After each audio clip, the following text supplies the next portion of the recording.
What's going on, everyone? It is a little bit before 6 p.m. Monday evening, and one of the joys of being an owner of a company is the possibility of taking care of your employees' mistakes and or what we call recalls in the trade world. A recall is when you fix something and it's still not working.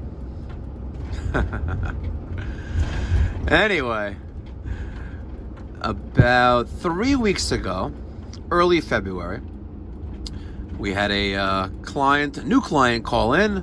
They had no heat, and one of my techs went out there.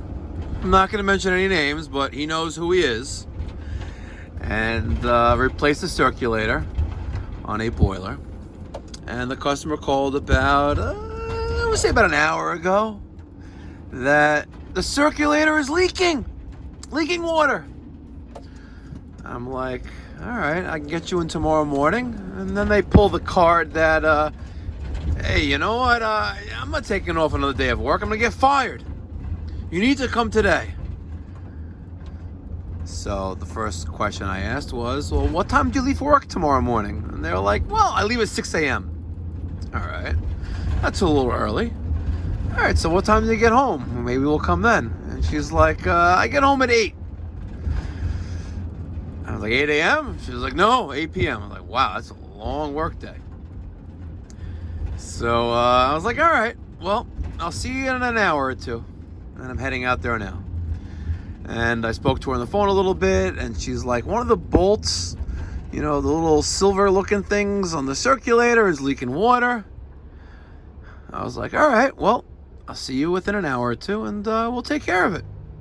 If it's the work that we did, you know what? I apologize in advance, and I'll apologize again when I'm there, and we'll take care of it. But if it's not related to the work we did, you're going to pay. So we will see.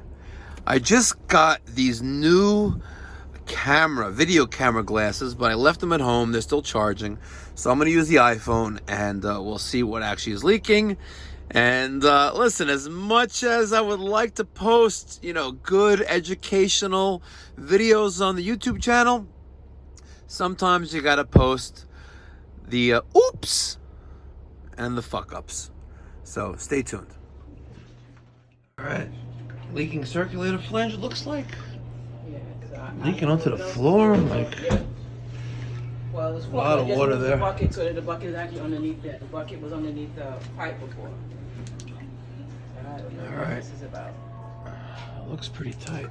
Yeah. I don't know why it's dripping.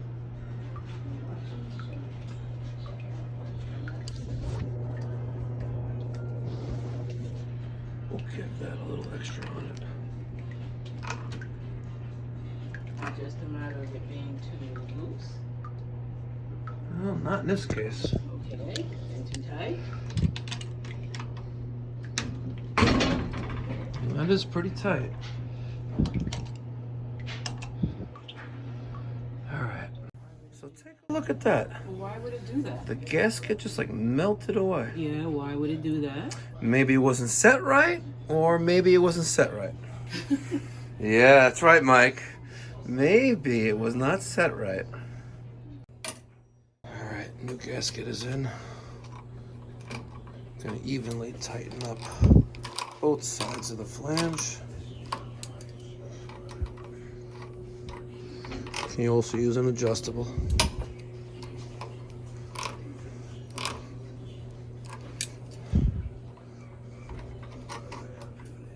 Adjustable is probably preferred.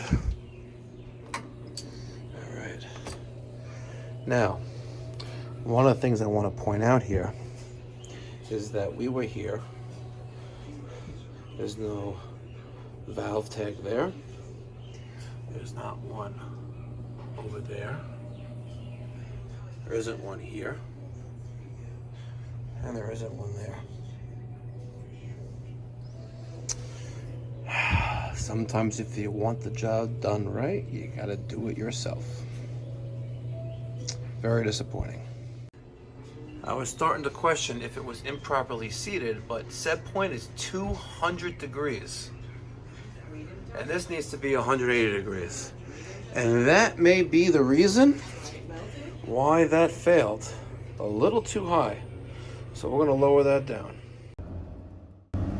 All right, so we just left that Burnham Series 2. It was a P205, 130,000 BTU gas-fired boiler. It had the Burnham IAQ control board, and the boiler temperature was set to 200 degrees.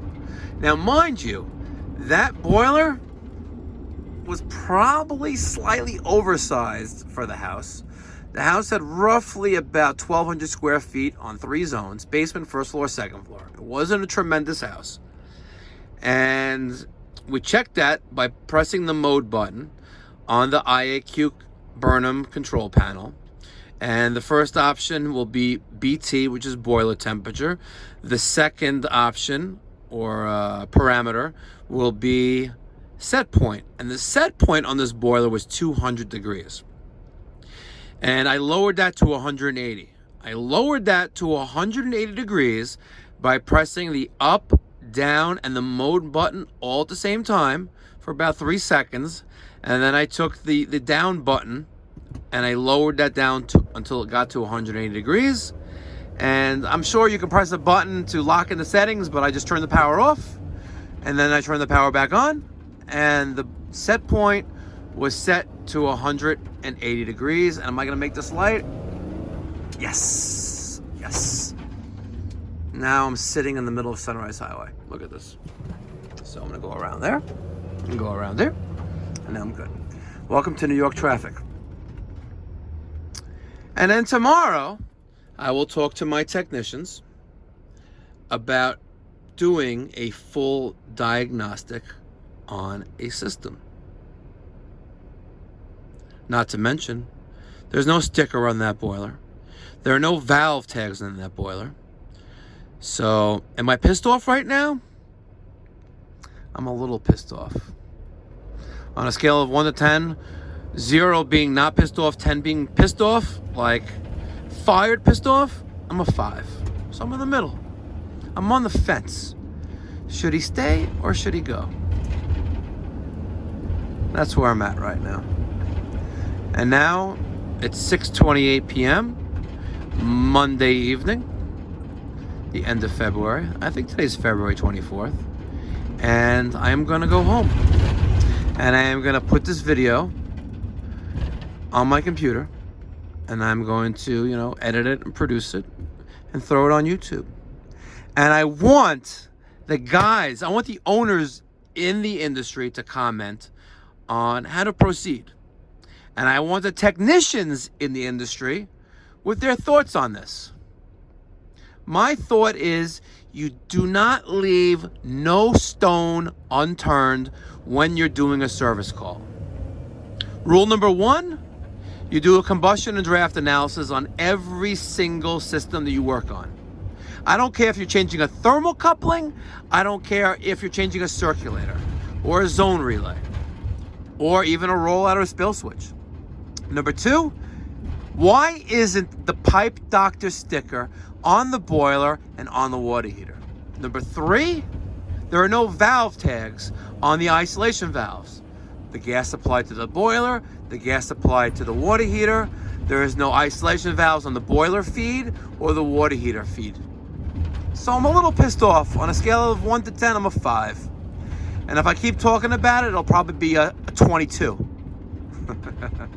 I'm just joking. My guys are great, and but there's no excuse. You're getting paid to do a job. Make sure you do it. Make sure you do the job right. Thank you very much for watching. I'm at 760 subscribers. God damn, why can't I have 1,000 subscribers? I want 1,000 subscribers on my channel. Isn't that right, Kelvin? Kelvin! Where are you, Kelvin? Kelvin! All right, guys. Thank you very much for watching. You have a great evening.